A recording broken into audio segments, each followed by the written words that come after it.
Hello. Hello. Be here. Hello. Hello. Hello, world. Hold on. It's not tight enough. Okay. Hey. We should stop it and then restart. Okay. Okay. Good. Hello. Hi. What are we doing? We're doing a recap. So we're stuck in Florida traffic, and this is why the human race is probably the stupidest species on the planet. Tell them why, Bri. So we're driving right now from Orlando. We just finished her daughter Sarah's soccer game, and it should normally be about a 3-hour drive exactly. And we got about 15 minutes in on the Florida Turnpike, and from Orlando to Miami. And all of a sudden, it says on the GPS, like, plus hour and a half for an accident, right? So I will show you, like, this turn around. As you can see, we're in dead stop traffic on the Florida Turnpike. Have been this way for at least 30 minutes now, and it's going to be like an hour.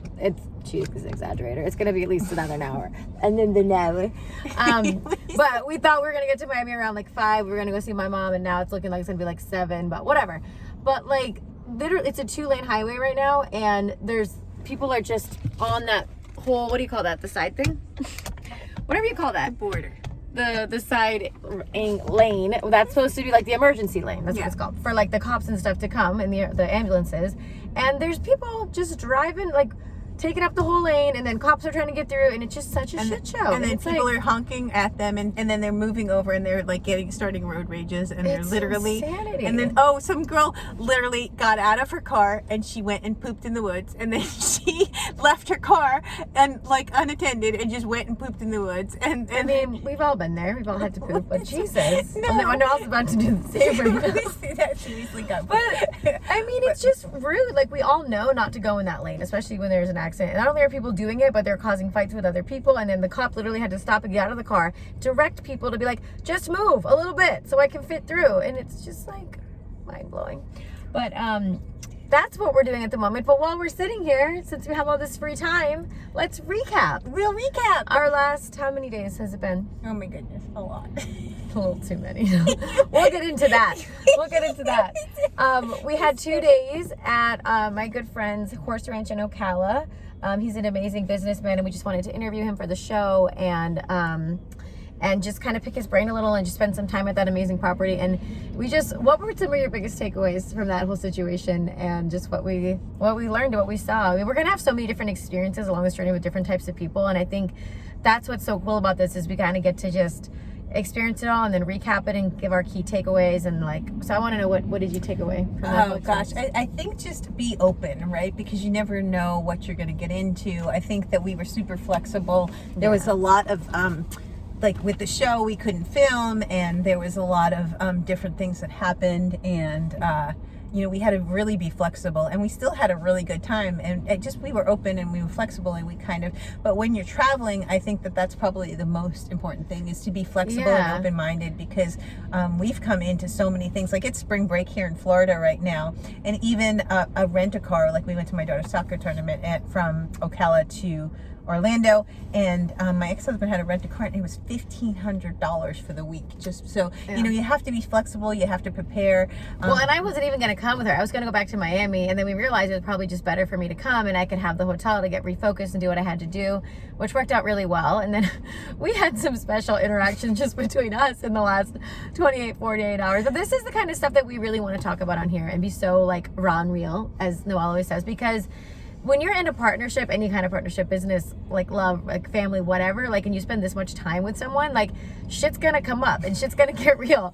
And we've realized really quickly, like, how easily. Don't you think literally shit gets real? No, like literally. Like, how many times have we had to go to the bathroom? Oh yeah. Like, seriously. Yeah. Like, I have to go to the bathroom. She gets right really cranky when she has to poop, and then I just get. We're both pretty bipolar. And I think this is why we're so drawn to her, because we're so similar. We're not bipolar, but we definitely. Everyone has their highs and their lows, and you have to go through it with each other, and there's different things that set different people off. And like, I mean, you can talk a little bit about kind of just what we kind of went through and how we got through it. So I was this whole week before we got here, I got all my work done that I needed to get done.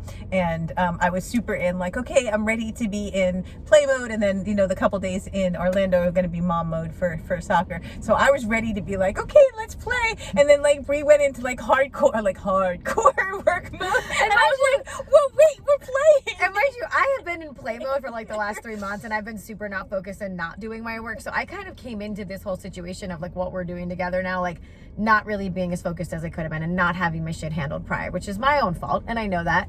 And then like Noelle gets in like coaching mode sometimes, which is great. We all need to hear this. And this is what good friends and business partners and coaches are for, is to call you out on your shit. And we both do it to each other. But like, she was just giving it to me and like going off about everything. And I'm just like, I'm taking it all in, because a lot of it, again, is good stuff I need to hear. But then we kind of like went to bed mad at each other. Like, they say never go to bed mad. And we were both just like rolled over and like went to bed all angry, because we're like in one hotel room but 2 beds next to each other. Just like, can you turn the light off? Literally, she was like on her phone. I'm like, turn the light off. Okay, please. I'm like on my phone watching a video about Tulum that she told me to watch, and she's like, can you please turn the light off? And I'm like, sure. Like, but that's like the thing is when you in any partnership, like you were saying, there's always going to be the times where I was super frustrated because I was like, done with my work, but she didn't get her work done. Yeah. And we didn't communicate that with each other. We were not on the same page. And so I was just like, what the fuck? I don't want to work right now. yeah. And So we're she's feeling my stress about money, because that's the thing. Money is a big thing too, a big topic we keep talking about lately that I think is so relatable to everyone. Like, everyone has some form of stress around money, whether they realize it or not. And that's been the biggest lesson of all, is like the more stress that we have around it, the more resistance we're causing, and the less it's going to come to us. So we just need to learn to trust in the process and know that it's coming. And like, even though we're not where we want to be right now. And of course, Noelle's in a completely different place than me. She's been growing her business for 10 years. I'm just starting on this whole entrepreneurial thing for a couple years now. And so that's why I want to listen and take all of her advice. But at the same time, I'm like, look, I have my other things. You have your own things. And I need to work on mine right now. I'm not going to have play money to go do the fun things we want to do, And I'm like frustrated because I'm like, wait, what? What do you mean you don't have the money, kids? Yeah. And so it got to a point where like we're booking our tickets. Like, we're going to Tulum tomorrow for 1 whole week, and we'll get all kinds of fun footage and plan our retreat and all that good stuff. But like after that, she's like, so you're coming back to San Diego? And I was like, let's pause. Let me go to LA, see my sister for a week or two and get refocused. We'll have our week apart and just get, because if we spend literally that much time together, we'll kill each other. Like nobody, that's like normal in any kind of whatever your partnership you're doing with anyone. So it was a good lesson for us. Like, we're at the point now where I feel like we're like family, we're like sisters, we're like, just whatever needs to be said, we'll say it and we'll go at it. And then 5 minutes later, we're like, okay, we got it all off our chest. I love you. I'm sorry. We're good. And I did apologize. I said, I'm sorry for being a bitch. She's like, okay, you apologize. So all things it's good. And I wouldn't hold it against you anyway, but it's that communication. Well, but I'm not easy, right? I'm super organized. I'm OCD, and Bri's not. There's someone coming up this lane now, and this person's door is open, and they're literally 2 inches from hitting it.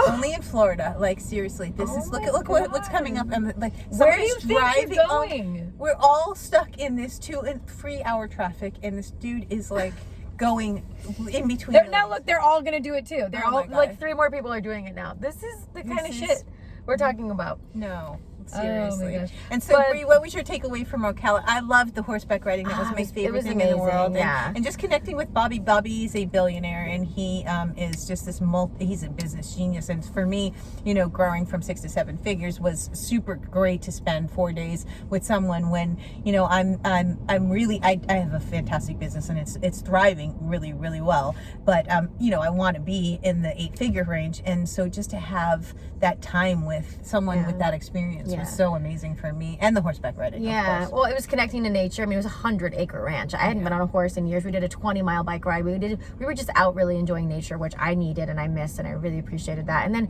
eating good food and drinking good wine and having good company, and like we played pickleball for the first time, and like we're both super competitive, but like she let me play. She kind of like set it out, and like all the other ladies were like, "Oh my god, how is this your first time?" And it like made me feel good. I didn't even know like pickleball. Yeah, it actually sounds ridiculous. In case you don't know what pickleball is, it's like a wiffle ball with tennis with wiffle ball. It's a cross of ping pong and tennis. Right? And they were like legit taking it way more serious than it was like a wiffle ball. And these I'm ladies like, were serious, but we met some awesome women, and like, and it was so many lessons. Like for me, again, like for me being connection. I always say that's my superpower. I connect with amazing humans, and I stay connected with them over the years. And that's how I had the relationship with Bobby that I did, where we could just show up and he would invite us into his amazing home with his fiance, who we had never met before. Yeah. And, you know, overall, she was very welcoming. It's just obviously coming into anyone's turf. Like, she was probably a little bit like, who the hell are these girls? And I think we had some good quality time with her and learned a lot about her and them and their relationship. And, you know, business and love and life, there's so many lessons to take from all of it, and especially being around people at that level and seeing how they live and what it was a lot of lessons in so many different ways, and I got a lot from it. And then what else was I going to add to that? Did you have anything Well, else? I just think like the different roles that we have played in the last 5 days, and I think that this is really important, is that, you know, I flew from my kids. I have 2 teenage girls, and I was a mom, and then went from that into being like just, you know, adults, and we went and we had fun and we were playing and we were enjoying ourselves. And then we literally had a couple days where we, you know, Bri was working and I was doing, you know, at the soccer tournament, and now we're TV hosts again, and we're stuck in traffic with dumbass people. But Adaptability, I think, is number one. Being able to flexible. adapt to any situation. I think we're both really good at that. And so our flight to Tulum is in the morning, and we're supposed to be meeting people for dinner in Miami right now. And that's the thing, is that we're like, well, what can we do? What can we be productive? Let's film. Let's recap. So if you could describe the whole thing as a whole, what would that be? The whole experience of the last week. I think adaptability again is the word that comes to it. Is like, be flexible. Just know that like Be life, open. like anything can change in a second, and just you never really know what even if you make a plan, like things can change in a second. So just be adaptable, be flexible, be open-minded, and just make the best of every situation, because that's all we can do, right? We have a choice to sit here and be angry and upset, and if you come to Florida over spring break, just be imagine prepared. the stupidity. Be prepared, because a lot can happen. Just gonna say. Yeah. So. Yeah, I feel like there's so much more, but that's all that's coming to mind at the moment. But it's been a great experience so far. I'm stuck with her a whole other week, so wish me luck. But I think we both need it. we'll be good. We're gonna get along and get some great footage for you guys, and we're really excited. I'm about to go in the bushes and pee because I really, really have to pee. I'm not gonna poo in the bushes. That same thing you made fun of that crazy lady No, for. I really do. I really have to pee, but I think I'm not gonna poo. That's just too. That's taking it too much. Far. That's taking next it level. too far. But I can pee in the bushes. Do you, boo? What's passing words? Final words. Bring a portable toilet where you go. Don't go to Florida over spring break without a portable toilet. I love you guys. Thanks for being on this journey. We love you. Bye.